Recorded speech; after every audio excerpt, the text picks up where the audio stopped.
Александр, Вера и Олег Кандыба – это настоящая фамилия писателя Олеся. Семейное захоронение на Ольшанском кладбище в Праге.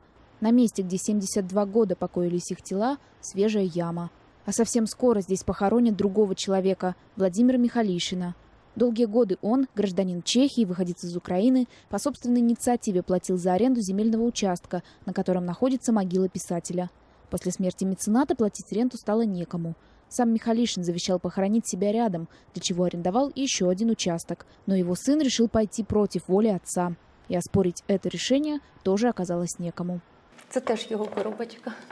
Те, кому еще дорога память об Александре Олесе, живут в Киеве. Хранитель фондов Института литературы Наталья Лысенко показывает личные вещи писателя. После смерти Олеся чешская украинистка Зина Гинек-Березовская привезла их в Украину. В 93-м их передала в архив известная литературовед, шестидесятница Михайлина Коцюбинская. Около 3000 экспонатов – письма, черновики, фотографии, книги. Фактически все, что сберегла его дружина. Фактически все, что сохранила его жена Вера Антоновна. Она не выбросила ни одного листочка. Даже то, что было собрано в конвертик и подписано «сжечь». То, что даже Олесе не казалось важным. Даже это она сберегла. Но навіть це сберегла. Выезжая из Украины в 1919 году, писатель еще не знал, что эмигрирует навсегда. Только на границе ему сказали, что отправляют в Вену культурным атташе.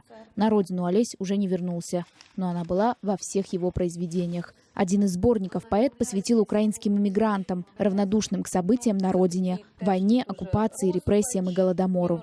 Державні місії, контроль, комісії, пілати, дипломати, вся Україна тут. Вся сіль кооперації, торгівлі, спекуляції, шакали, зубоскали, Європа аж тріщить. Чуть больше $70 в год. Такую сумму должен был найти Киев, чтобы останки известного писателя Александра Олеся не лежали сейчас в хранилище на Пражском кладбище. Важно сказать, что для Чехии это нормальная практика. Страна маленькая, кладбищ мало. Поэтому, если за место никто не платит, останки эксгумируют, а участок передают в аренду желающим. Писатель без могилы. В Украине ситуация быстро обернулась скандалом. Срочно разобраться в происходящем МИДу поручил президент Порошенко. Кабмин взялся профинансировать перевозку останков, а при Минкультуре обещали создать спецкомиссию, которая займется вопросом перезахоронения выдающихся украинцев. Олесь прожил за границей 25 лет. И все это время скучал по Украине, писал о ней, мечтал вернуться. Украина вспомнила о нем слишком поздно. Дарья Соловьева, Юлия Дрозд. Настоящее время.